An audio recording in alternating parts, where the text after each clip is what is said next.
Morning punters, happy Tuesday, hope the week goes well. 150 years ago when I was a kid, there was a very well known medical situation that you needed to be well aware of.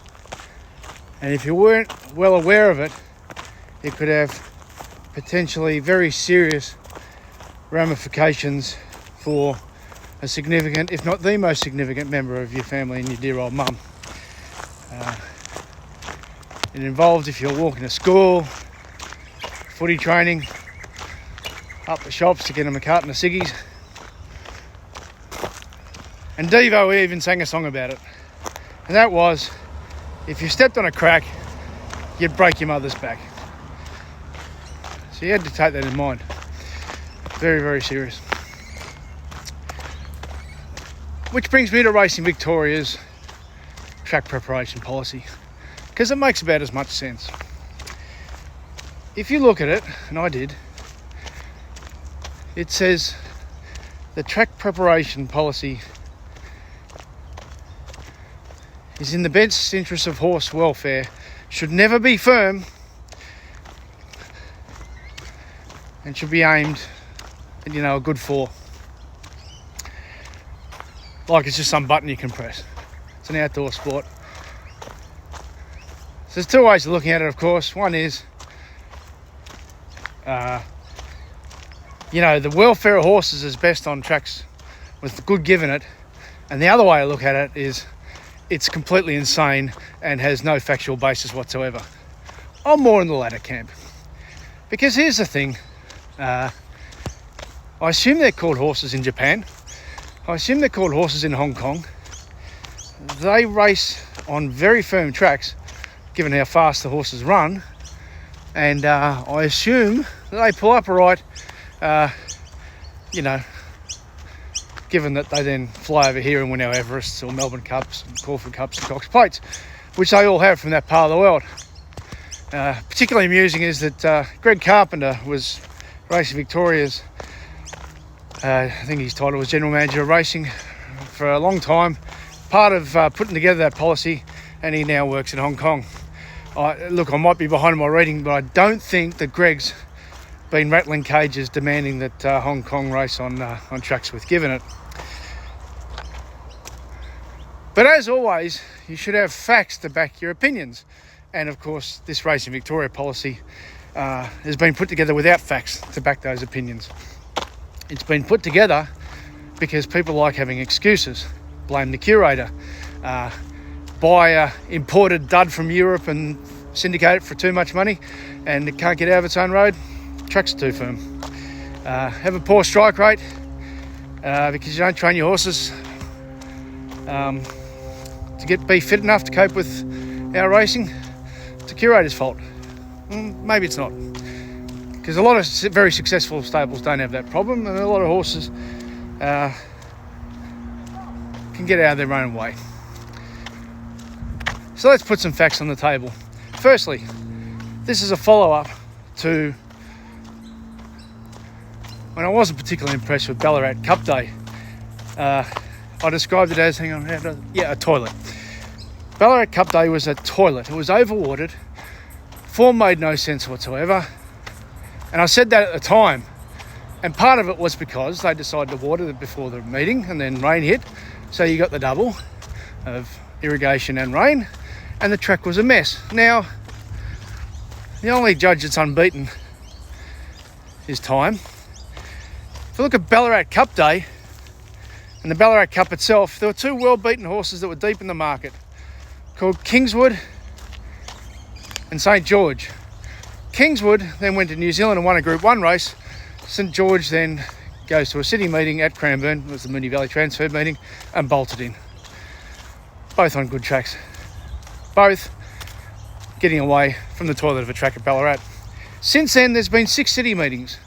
And I say city standard for nitpickers. Yes, one's at Cranbourne, one's at Geelong. I'll get knocked out by the tree. They were, and Pakenham Cup Day. The 13th, the 20th, 26th, 27th, 31st and the 3rd. And you'll note I'm not using any notes because I know my stuff. If you're an administrator trying to push a false narrative, you need notes. And if you're an owned media person trying to tickle someone's tummy, you need notes and you're told what to ask those people. I'm neither. I'm just giving some facts. Of those 6 city meetings, there's been 567 horses start. You know how many have been listed as lame? 8. Let me assure you, those tracks were good. Borderline fast. The times just state it. So if it was dangerous, why only 8 out of 567? But it gets better. Because once you actually go to details, i.e. facts, the argument holds even less weight. At Geelong, not one horse pulled up sore. And this is all public information, by the way. You just look it up in the steward's report. So at Flemington New Year's Eve, 3 horses were listed as lame. One's gone out for a spell. Of the other 2, they're both in work. Again, it's public information. Just got to click on the Racing Australia website and click on the horse's name. And it's a rule of racing. Just let people know if you spell your horse. The other one was Egerton, I think it's pronounced. Anyway, it won the race. So it must have been in a world of hurt winning the race. Sandown, there were 2 horses listed as lame. One was Typhoon Harmony. It's become a barrier road. It was a 7-year-old having its 50-second start. I reckon he might have some issues over the journey. Anyway, Craig Newitt rushes around the field before the turn, try and put the horse in the race, no criticism. Gets a bump. Craig Newitt's own evidence in the steward's report was after the horse got the bump, he didn't feel right. Did that have anything to do with the track? I wouldn't think so. I think it was because he had a bump. Cranbourne, 2 horses listed as lame. One played up in the barriers, might have hurt itself there, and the stewards gave it a barrier warning. The other one was Shayar, put up with an abrasion. Now, you don't get an abrasion from a firm track. You get an abrasion from knocking yourself, racing incident. So that's got nothing to do with a firm track either. Pakenham Cup Day, not one horse pulled up listed as lame in the steward's report. And on the 20th, Caulfield Heath, it's a horse, and I just need to check myself here. I actually get emotional. Horse called Rue de Royale was listed as lame, and the poor thing, it was in so much pain that 9 days later it won at Flemington. I wonder how lame it was. I'd suggest not very. It wasn't listed as lame after winning at Flemington either. And further evidence, like we need it, but at Geelong on Saturday, 3 of the winners came from Pakenham Cup Day, which was a nice firm track. And there were 3 other horses on the quick backup. One, Davida, led all the way at Cranbourne, then led all the way at Geelong. One by a nose from Aha, who ran the week before at Cranbourne on that firm track. And there was Precious Charm on an 8-day backup from Boxing Day at Sandown when the track was firm. So horses backed up, no problem. Horses ran off a firm track at Pakenham, no problem.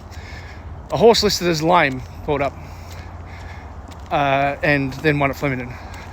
So let's say out of 567 horses, 4 were perhaps legitimate. And even that you can't put down to the good track. There is no evidence whatsoever that good tracks are in any way an animal welfare issue, and people pushing that cannot back it with any facts. That's the reality. Have a great week.